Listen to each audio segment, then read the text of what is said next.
Back in the saddle. Back in the saddle. Holy shit. Holy shit. Hi there. Hi there. It's really me, Tanya. Breathe it in. Ha, I'm back. First, I gotta do the apology thing for leaving so abruptly, leaving for such a long time, and leaving you hanging for such a long time. And let's never break up or go on a break again. I promise. I swear to God, I'll never do it again. Let's never go on a break again. I don't want to, because we're gonna be back. We're back for another episode. And you know, those shorts were killing me. I couldn't do them anymore.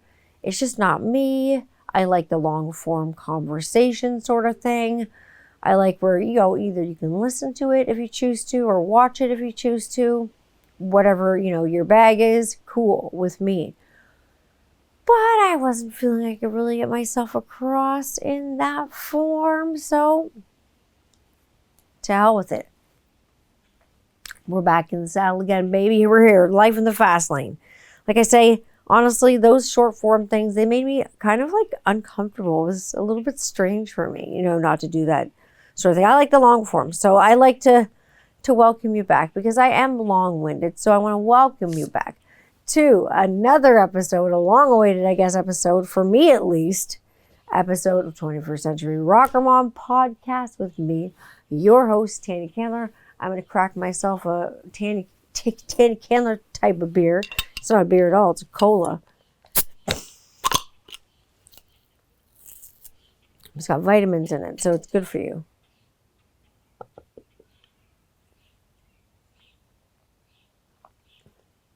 It tastes like cherry and acacia, and it's fantastic.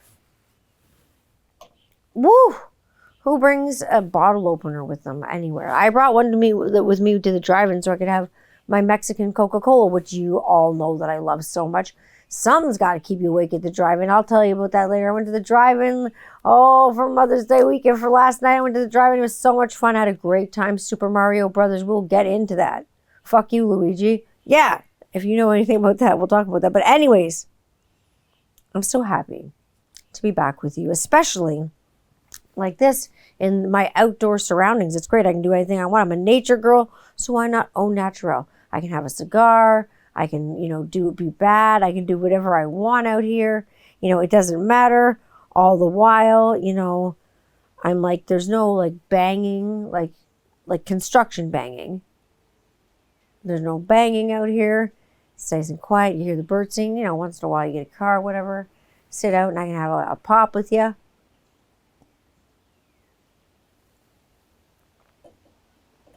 I hear birds singing. That's all I hear. I don't live on a crazy street. This is my new street, and we'll talk about moving later, is not crazy. It's nice and quiet. Great place for your kids to be. No one's ripping, you know, donuts down the street like an idiot. That's good. So Nature Girl is outside here with you, free to enjoy my libations in the open air. Like, I'll say that to you. So and I'm also free to just have people just drop by and just have fun. So who knows who the hell is going to drop by. If that happens, I'll just pull up a chair for them like the Friendly Giant.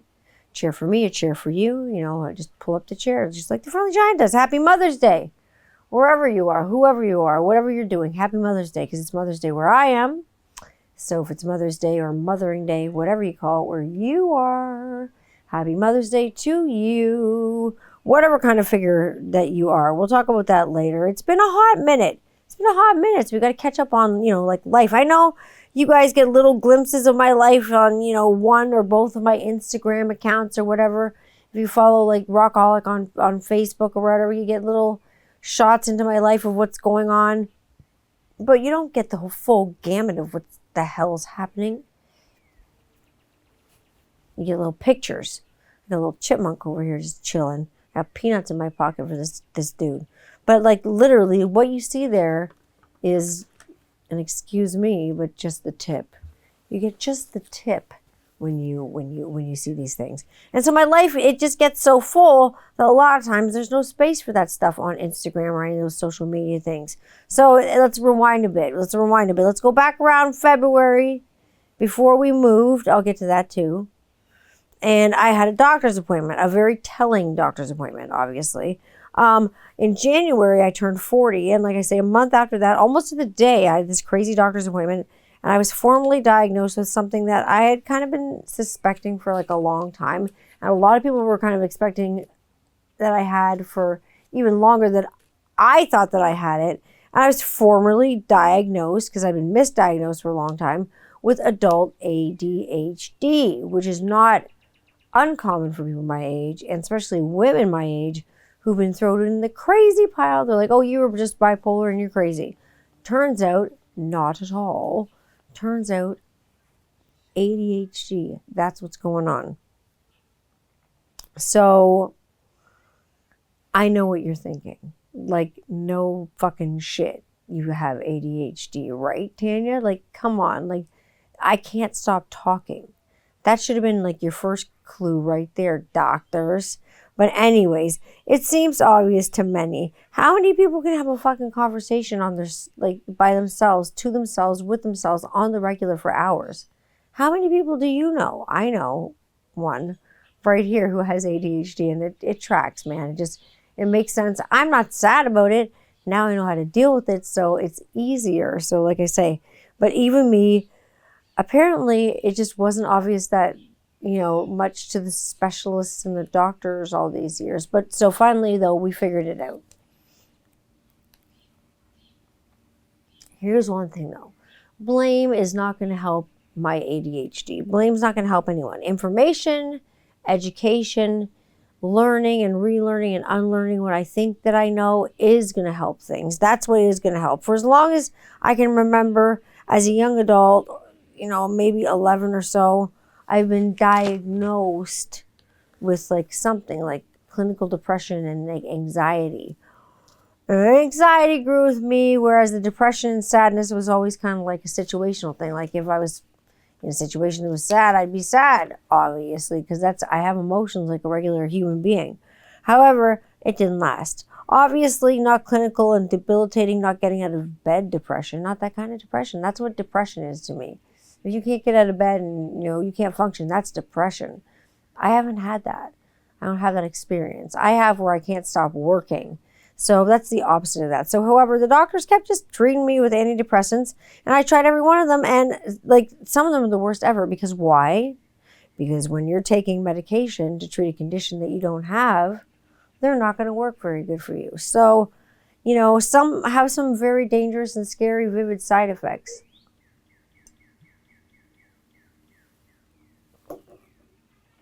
I will say this. Doctors, don't love to admit what happens next. They don't love to admit that they fuck up because they're human, right? They don't love to admit that they mess up. So they pass you on to a colleague who might know what the fuck is wrong with you and might know what to do. They make a couple of phone calls and then bickety bam, you get into a fucking doctor, and then, they diagnose you with God fucking knows what, and who knows what it is. But let me tell you that in the medical world, between my car accident, birth complications, and trying to get a proper head med diagnosis, I've been passed around more than a meth pipe at Bam Margera's house. That's another story that I have coming up for you later. So after, like I say, psychology, psychiatry, sensory deprivation, EMDR therapy, all this shit, counseling, group therapy, mindfulness retreats, midwives, goddamn meditation and accreditation, it turns out at 40, I have borderline personality disorder or bipolar disorder. I'm not depressed. I mean, I'm missing my dad, and I'm not really doing well with the, grief, process, but I'm in grief counseling for that. So I'm dealing with it. I just have a ton of energy, and my idea bank account is overflowing. It's like cha-ching, cha-ching, cha-ching, cha-ching all the time. It sounds like a Shopify account. It's amazing. And I find a lot of adult creatives get diagnosed with ADD or ADHD in adulthood. 90% of the folks I know with adult ADHD or ADD or any kind of neurodivergence are extremely smart and successful folks. They're just successful people. What can I say? Sometimes people will say that I have a type A personality or that I'm a perfectionist or I have OCD. I don't have any OCD or anything like that. I've been tested and all that stuff. I'm just a perfectionist. I like things the way I like them. Both a gift and a curse. I will say that for sure. When I have an idea, I have to do it. It doesn't matter if it's 4 o'clock in the morning, like perfectly like yesterday. I have to do what I have to do. I'm trying to cultivate patience as well as, things that will help me keep my brain excited and keep it going. You know what I mean? I like taking breaks, not long radio silent breaks like I just took with the podcast. That was too long. Taking breaks like throughout the day to do things like maybe instead of like a 4 or 5 hour writing session or a research session, maybe book a lunch in there, some time to play piano or some to jam on the guitar or do whatever. Gentle pacing of oneself is important because as much as I need to slow down, it's a struggle to actually do that, and I'm fighting myself. I get in my own way, and I need to get out of my own way, and I would literally work until I fell over if I could. This is where the problem is, and I'll solve it. I'll solve it. I really will. Like Vanilla Ice. So yeah, treat her for that right now, but in a much better place, way better, happier. But it's been odd, like unlearning what I thought that I knew, especially at this age, because you're a stubborn little shit at this age. You know me though, I love learning. It's a reading rainbow all the time. I can do anything. I'm a lifelong student of this planet and all kinds of damn firsts.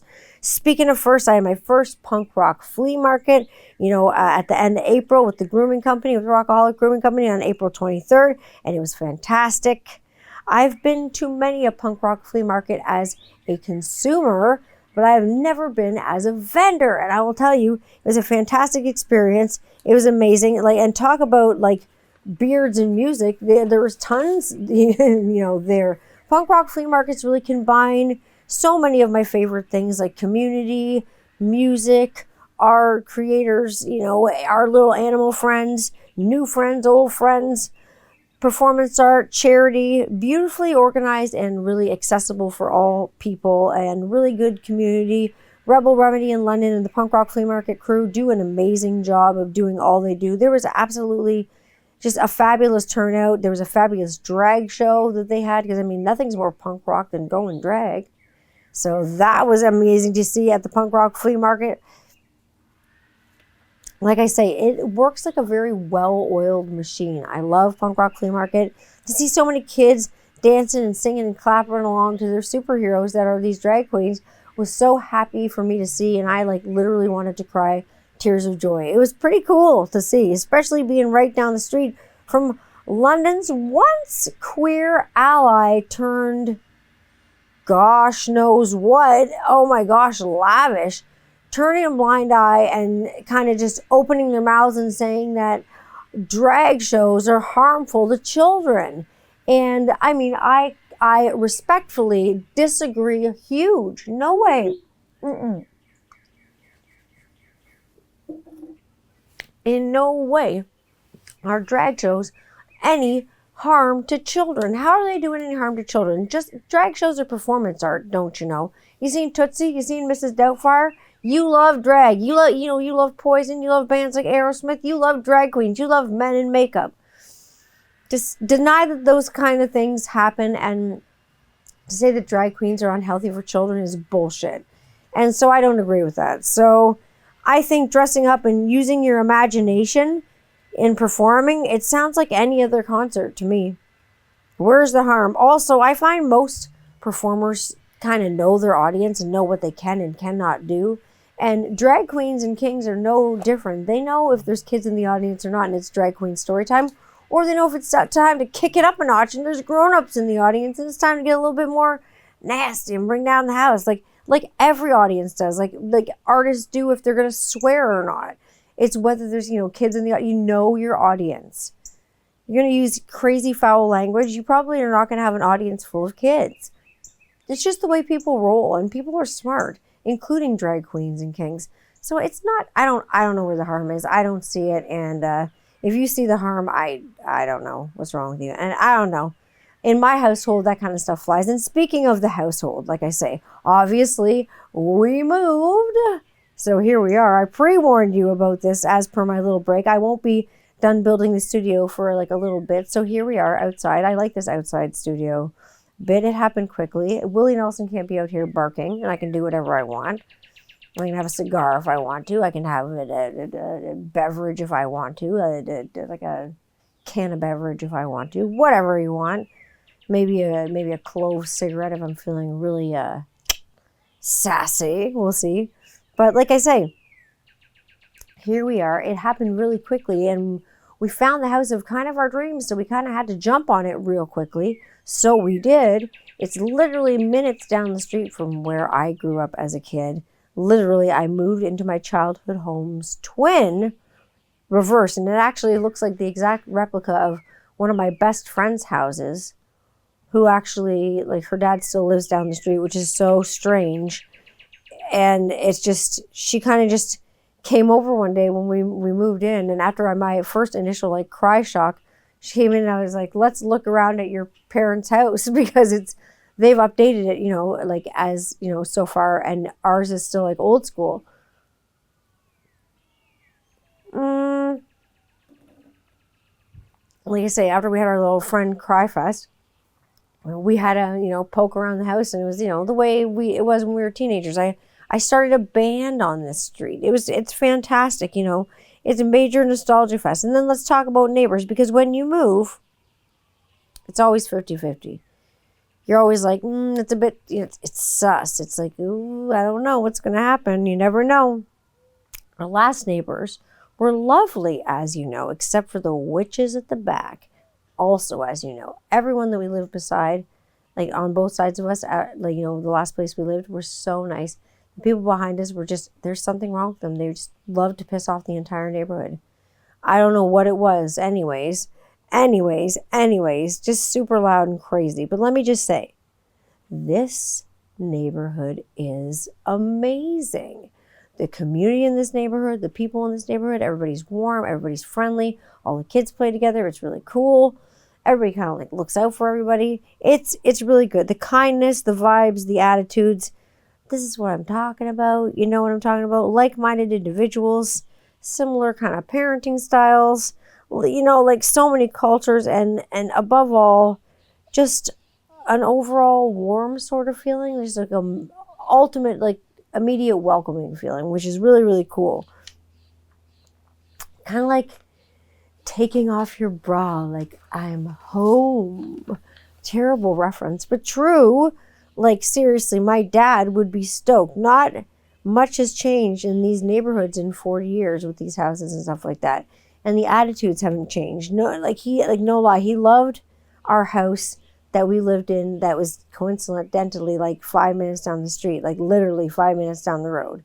So this is all very circular, return, full circle kind of stuff for me, right? Which is really weird.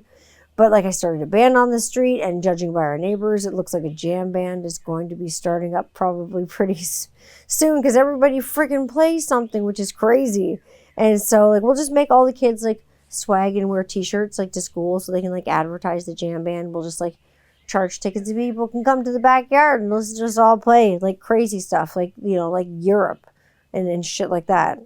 But like, honestly, on the topic of free advertising at the kids at school, we had free comic book day here. And I know we have it all around the world, but I love it in London because Heroes Comics in London does a bang up job of doing free comic book day every year. And like, you never know with the weather every year. And this year we had terrific weather for it. So there was a really nice turnout. It was a really fun time. It was fabulous. Hello, birds. Heroes Comics did amazing. And like, let's just say, lots of fun, so much cosplay. And spoiler alert, like I say, this was so cool. Like, we had so much fun. The kids learned archery. They met all their favorite cosplay characters and like that. And then we came home, and spoiler alert, we started watching this show. I definitely needed like some adult content. So between this show called Candy, that's on Disney Plus on Stars with Jessica Biel and Melanie Linsky, which is also another show that's like paralleled with it called Love and Death with Elizabeth Olsen, the one Olsen, not twin Olsen sister that like doesn't look like a treasure troll, and like Kristen Ritter's in it, and Jesse Plemons from Friday Night Lights is in it. And both are the same kind of story. They follow the story of a church-going woman from Texas who one day decides to have an affair with a man. They kind of both mutually agree on it. And it's a church friend of hers, and she has an affair with her husband. And my thoughts are, these shows, they're excellent. These miniseries, they're excellent. Totally worth a watch. Very gory though. Trigger warning. If you don't like blood and guts, don't watch it. Especially if you don't like axe murdering, because spoiler alert, seriously. She has an affair with her husband. My thoughts, this is great, excellent. They both consented to the affair. They picked a start date. They kind of, picked an end date kind of thing. Promised emotions wouldn't get involved. Stupid. We promised we wouldn't fall in love with each other, and then somebody winds up dead. Let me tell you, the sex is hot in that show. You know what else is hot? The axe murdering. So much that, someone winds up dead and then someone gets off on self-defense. Yes, self-defense. But 41 whacks with an axe, 41 whacks for self-defense, 28 being to the head and the eyes being gouged out. Sorry, I told you there was a trigger warning. Oh, God. Go crazy and take it easy, Lizzie Borden, because that's a little too much. Like women fighting, no holds barred. I've gotten in some bar fights before with women, and they're fucking brutal, man.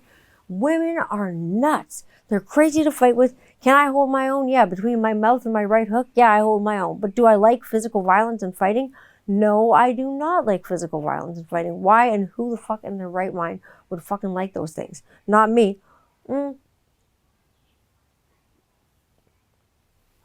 What do I like?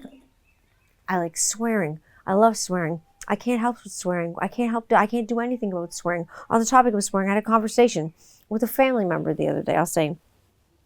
And it was a family member that I'm close to. And let me tell you, 99% of my family understands my borderline Tourette syndrome. And they just kind of let it slide when I swear. And they watch my podcast and they kind of don't worry about it. But then I have one family member that loves to just lecture me about swearing. But the funny thing is, this family member, when I was a kid, they're the family member that I remember swearing the most. And they always lecture me and they're like, Tanya, if you're going to swear, don't make sure there's no kids around. I always look around and I'm mindful to make sure that there's no kids around. And I'm thinking to myself, you are the reason I know so many dirty jokes. And I'm not going to repeat any of them out of respect for my mother. But she's not the one who told me. But to be honest, I'm not super conscious about swearing and stuff like that because they're just words. They're not directed at anybody. They're not used in a derogatory way directed towards someone. They're not used to insult someone. It's like, why would I call you fuckhead? You know why? Because it's gender neutral. Fuckhead is gender neutral. It's not going to offend anybody. There you go. Try that. I identify as a fuckhead. Don't be a fuckhead. But honestly, these words are not being used to harm anyone. I try to reel it in sometimes, but I'm pretty sure it's mild Tourette's. Like I say, some things are deeply ingrained in you. And here's a slippery slope for me. Cults. Because we all know I've been involved in one. And why do I love cults? Oh God, pray for me, pray for me, pray for me. This ain't no disco. This is LA. All I want to do is run a little call before I die. Seriously. Oh my God. So, of course, Rob found this documentary for me. And because I'm fascinated by cults, it's all about the Source family, a cult. It was in LA in the 60s and 70s. And so, of course, I found subsequent more documentaries on it and started reading about it. And this cult, the Source family, fascinated me. Absolutely crazy. Started with kind of health food stuff and restaurants and things of that nature. And then it got, as cults do, but they still seem intriguing. And I don't know why it's appealing to me. I don't know why cults are so fascinating to me and always will be. You can take the girl out of the cult, but I guess you can't take the cult out of the girl. Obviously, curiosity strikes this cat. And always cults, they always have a sense of that greater purpose, that greater meaning, like you're going to help people and you're finding the helpers, like there's one way to help people and there's one community that can help people. There's one group of people that can come together for a common goal to help something, which is often a commune, type style of living, I guess you could call it. It's the commune kind of living. And really, without all the indoctrination and believing in the idols and stuff and the rules and the brainwashing, how bad is a commune really? Isn't it just an intentional community built on the foundation of equalness and being equal and working together toward a common goal so everybody benefits? That's what I think. It sounds lovely, and it is, until one critical downfall hits everybody, and it presents itself every time a commune or an intentional community starts. There becomes a leader, there becomes a boss, there becomes a power, there becomes a figurehead, there becomes a guru, there becomes the head of the oligarchy, the mafia boss, the head person, the Goomba, everybody. The minute somebody grabs the reins and they grab that power and they become the symbol of the absolute power, that's when the trouble begins. And naturally, people love the prophet. And people love to be led because people are fucking sheep. Let me tell you that much. It's the human condition. We blindly follow all too often without a single goddamn thought. And lots of people will do that. And what's one of my favorite communities? Let me tell you this right now. This is not a cult community, not in my opinion. Well, not a cult community, the one that I belong to, but I'm sure there's cult communities out there in all kinds of ways. But one of the communities I love the most is the bearded community. You all know that I'm all warm and fuzzy wuzzy. I love the fuzzy wuzzy community. And they're one of my favorite communities ever. I love the bearded community. And it's time to bring you to speed in another edition of Beards and Bitchin'. And this will be more of a catch-up on my YouTube shorts. I'm going to keep the short Beards and Bitchin' episodes kind of coming at you because I know that you enjoy those and I know that they're easy to do in a short capacity. They're easy to do for me. They're not bothersome in any way. I can keep it to one topic, kind of stay straight and talk about that instead of going off on a tangent like I do when we're here just talking together and I just go off into left field, because as you do. And what can I say? It's been busy at Rockaholic, super busy at Rockaholic. Holy crow. Especially with my crazy little brain going around. I'm releasing 2 new profiles in oil and butter and soap, and those are coming at you like Sunday midnight. And they're coming out inspired by The Doors and Grateful Dead and, you know, all those good things, some of those bands that I love. And also Black Soap is coming. I'm really excited to introduce Black Soap because I don't know how many of you have tried Black Soap. It's of Guyanese origin and it is excellent for your skin, excellent for elasticity, firmness, keeping you kind of young and the way you kind of want to look. Black Soap's amazing. It's often called African Black Soap. I've talked about it a little bit. I talked about it the other night on a wonderful show. I talked about the profiles. You can actually check that out if you missed it. I had a wonderful chat with Jason Scott and Mike on the Beard of Respect. You can check out what the profiles are on the new beard scents that are coming out and the oils that are coming out and the soaps that are coming out and the butters that are coming out. They're beautiful. One is, like I say, is called Whiskey Bar, homage to The Doors and Jim Morrison. It's a very boozy, gourmand sort of scent, whiskey and toffee and those sorts of things. And the other scent is an homage to the Grateful Dead. It's called Grateful, and it's got the, you know, summer pear and the summer berries and the sparkling, you know, summer wine champagne sort of feel with just a touch of roses at the end. It's lovely. If you want to catch up on that conversation, I highly recommend you go to the Bearded Respects channel and you check them out on YouTube and you have a look. I was honored to be invited as a guest last week and we had a lovely turnout. So thank you all for coming out, for everyone who came out and everyone who was part of the, you know, rewatch and the replay crew, everyone who put a thumbs up on that. I may have spilled the beans, like I say, on the profiles. So these will be available in butter, oil, and triple butter soap. We got the Alabama juice, like I say, the Whiskey Bar coming at you, and I might just marry this one. Because between the love of The Doors and the love of double tobacco, this scent is sex on toast. And then it's like the bourbon tobacco, the melted caramel, the sweet tobacco leaf, toffee, nutmeg, and like all wrapped in a coat of like a whipped steamed milk. So nice. You're going to love it. I'll tell you that much. It's got boozy creaminess with a hint of spice. You can also smell that nice oaked bourbon and the double tobacco drizzled with the caramel there. It smells good. It's wonderful. The toffee's a nice way to kind of round it all out. Now, the Whiskey Bar soap, I will tell you this right now.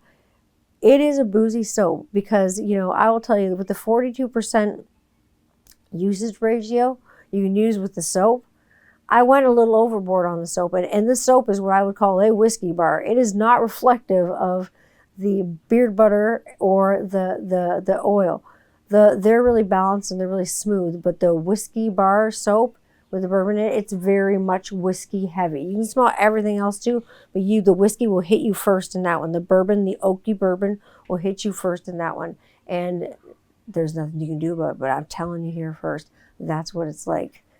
Now, it's not a secret that I'm a Deadhead. I love the Grateful Dead. Always have, always will. I'm hippy dippy. I love Jerry Garcia. So Grateful Dead. Grateful is also coming at you. I like the Grateful Dead concert in the summer. Like I say, it's a summer sun concert with the Grateful Dead. You got the summer pear, sweet strawberries, sparkling summer wine, that sparkling champagne sort of feeling with the bubbles. And it's all just got a kiss from a rose because, hello, too much rose makes it too much floral, makes it gross. And look at the Grateful Dead. Like the mascot's a skeleton with roses around its head.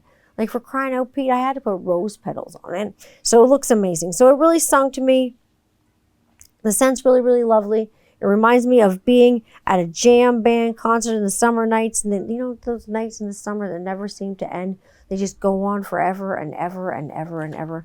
And they're wonderful. And that's kind of what inspired me with that Grateful Dead scent. It just totally turned out awesome. So it's something I've been working on for a while now. Something that I've been working on for quite a while, actually, the last 2 years, is finally coming out. I think it's going to come out around June.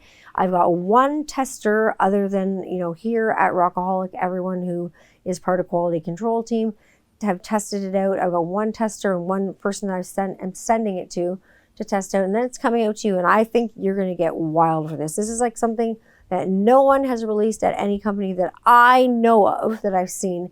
I'm doing my research, but I haven't seen anything like this. I've seen things similar to this, but I've never seen anything with the same ingredients. The ingredient list, because the ingredient list is quite long, and it has to do with traditional Chinese medicine. And let me tell you, buckle up, kids. It's about to get wild, real wild. And speaking of things that are coming back and things that are going to get wild, the Captain's Bun's going to be back in the shop in about 1 to 2 weeks. I'm hoping it'll be back in the shop. We're just waiting on supply crap issues. The butters are in, but I know you want the butters and the oils together, especially with the sale coming up and everything like that. Now, that's what's coming. Now, speaking of coming,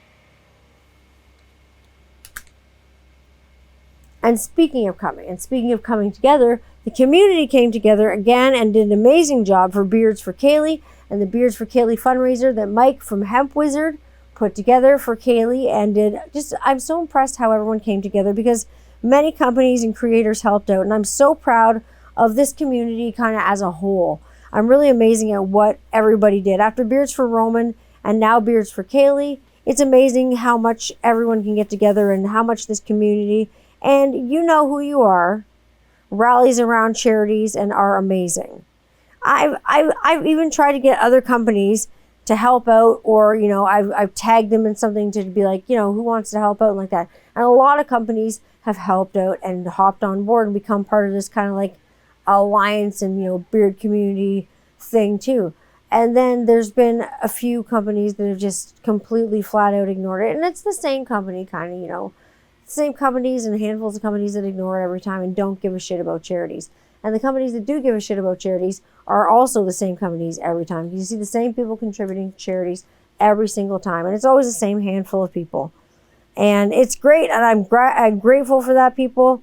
For the people the handful that don't care, it's the same companies every time. Like I say, I just stopped asking because I continue to be grateful for the companies that do help out, like myself and a lot of amazing groups of humans that do this with this little family, because we really do take care of each other. And for that, I'm truly thankful. And for the people that we take care of, I'm sure they're truly thankful too.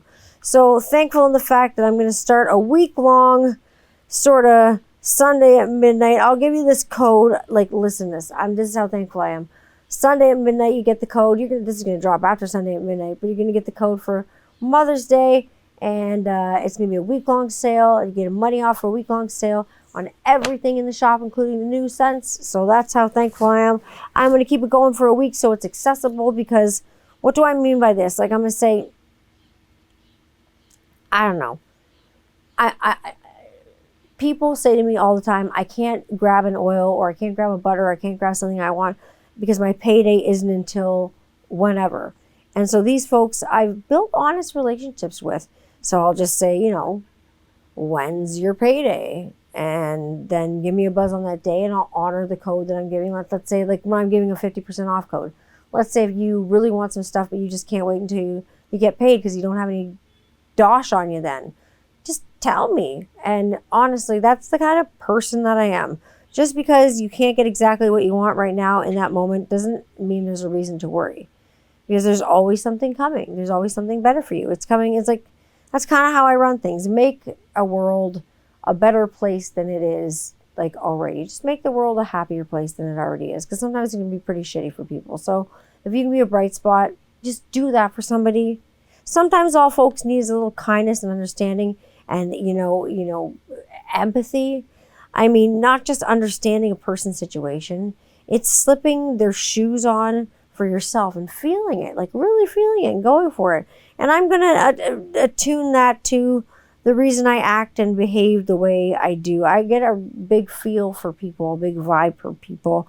And I think that's tapping into those internal senses and stuff a lot more, and really developing that stuff as I get older has been amazing. And it's been a smart thing to do, because the more I do that, the more I know people. And the more I know people, the better it is for people and relationships and interpersonal relationships and getting along with people and making friends and things of that nature.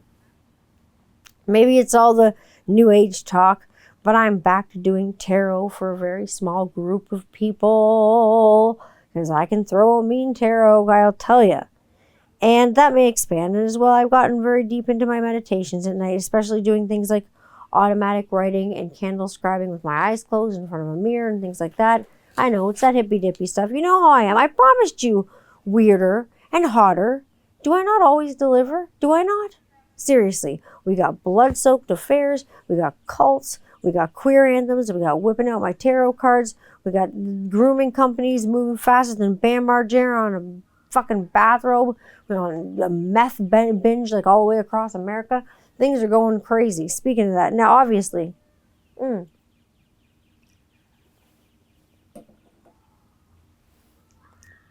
I've done shows on Jackass, I've done shows on addiction, I've done shows on these things before. And I don't know if you've been following Bam and the Bam explosion that is Bam Margera, but his Instagram is really sad. His family's taken over his Bam Margera, like checkmark blue Instagram, but his actual Instagram is under like Captain Creamstain. I'm pretty sure his girlfriend's got control over that, because I'm sure he does not have much control over anything. That account is tore up from the floor up. I'm not going to lie. It's ridiculous. It's every reason he has no access to his child.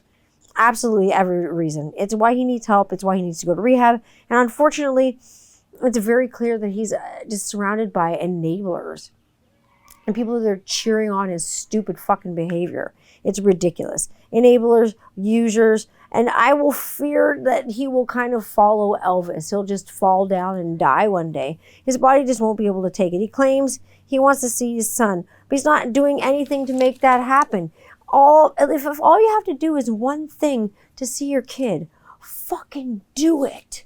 If all you have to do is one fucking thing, do it. Sober the fuck up. Stop blaming everyone else. Look inward. Look into yourself. If I wasn't allowed to see my child, let's say, for example, I didn't know how to take care of my son's diabetes, you bet my ass would learn in 10 seconds how to take care of diabetes. He's had it for 3 years. If you don't want to do that kind of thing, you're just lazy and you really don't want to see your fucking kid. It's ridiculous. I would learn that shit in 2 days. If you want something bad enough, you'll do it. And if you don't, and you just do the bare minimum and chug along doing the bare minimum, it'll also shine through like the Chrysler Building. And speaking of parenting, like I say, we got Mother's Day weekend upon us. To all those maternal figures, all the moms, all the tired moms, all the gardening moms, all the single moms, all the dads having to be mom, dads with wives that have passed away, moms that have left, dads that have to do both because moms work all the time, dads being moms too. Families with 2 moms, double mom families. I salute maternal and caregivers in this world. Happy Mother's Day to you. Anyone who is a caregiver position, not just mothers, aunts, sisters, grandparents, like everybody, anyone in that parenting position who is in a nurturing position. Today, I salute you completely for taking care of our little people and shaping their minds and their lives. Now, what did I get and I get to do for Mother's Day? What am I doing? Driving. I love the drive-in. We went to the first drive-in. We went to the drive-in last night. We went to see Super Mario Brothers. The movie playing after it was not worth seeing. It was the Blackberry movie. No, thank you. I'm not interested. But seriously, Super Mario Brothers was super. And there's a thing that I love to do at the drive-in more than anything is feed my children. I love to feed them because I'm Polish. So what did I buy? Here's the food that I bought at the drive-in. Also, I brought a cooler full of food, including pizza. Okay, ridiculous. So I bought a jumbo hot dog. I bought a giant popcorn, which is like a jumbo layered. So they layer it with butter on every layer, and it's cost like $3.50 extra. I bought a chili dilly, which is a giant dill pickle. I bought 2 salty pretzels. Oh my God, my kids were losing their minds. And then I bought like Cheesies and Doritos, and like we really go crazy at the drive-in, and you know, extra insulin happens and stuff because my son's diabetic and everything like that. But Mario was really good. My kids loved Mario, which was insane. My like I say, my concession order was absolutely insane. Like the kids loved doing Mario. They loved seeing it. And then today they woke up on Mother's Day and they gave me the most beautiful painting that they did together. And like my son did one side and my daughter did the other side. So you can kind of see what they did. And they put mom in the middle and they did a really good job. My husband did great things for me. He got me all the things that I wanted and needed, including an amazing Starbucks drink that said best mom ever on it, because they know how they'll write whatever you want on your Starbucks drink. He put best mom ever. Yesterday I got one that said Snow White. When I went through the drive-thru, I think the girl thought I thought the girl was gonna die, because I was like, she's like, and who can I get it for? I was like, Snow White, and she's like, gets to the window. She's still like, Snow White was on the cup though, baby. Check my Instagram. Check it. I dare you to. Now, like I say, what I'm gonna do for Mother's Day also, I'm going to do for my mom. I got my mom some tulips. I got her some steak and lobster. My fucking lettuce head is going to cook her some steak and lobster dinner. I'm going to go all out for my mom because she goes all out for me. And that's all she does. She's pretty special. Like, she's a special lady when it comes down to it. When it comes down to who I am and how I live my life, I cannot think of a time where my mom like let me like down or like hasn't been there for me ever. I can't recall at any time where she's been like, peace, I'm out. Like, without getting too sappy, my parents are, and even my dad, like, my parents are my best friends and biggest cheerleaders since day one. That's for sure. That's why you got to be there, and you got to be that for your own kids. Because do that for them. Even if you think what they're thinking is unattainable and they can't do it, encourage those dreams and at least act like it is and help them feel like it is attainable, because that's important. Life's short, my friends. Do what you love what you do. That's important. Keep on loving each other, take care of each other, build community, make mutual aid, build mutual aid. Give what you want to get. Like, you know, you're a mirror, and whatever you shine out is going to shine back in again. And remember, just because you aren't getting exactly what you want right now, don't be discouraged. Just because you're not getting what you want right at this exact second, don't be mad. Don't be mad about that. Wait. Just wait. There's something better coming for you. I promise. There's something way better coming for you. I fucking promise. Just wait. You know where something better is for you. It's with me. You know where it is. You know where to find me. You can find me at 21st Century Rocker Mom on Instagram. You can find me at 21st Century Rocker Mom on TikTok. You can find me on YouTube at Tanya Candler channel. Just hit subscribe. You can find my link tree in one of my bios. You can find me at the Rockaholic Grooming Company too. If that's your poison, you can find me here every week. And like I say, word to your mother. Peace out and happy Mother's Day to you. Thanks for catching up with me this week, and I will be back in another 2 weeks for another episode of 21st Century Rocker Mom podcast with you and me, your host, Tanya Candler. Peace out.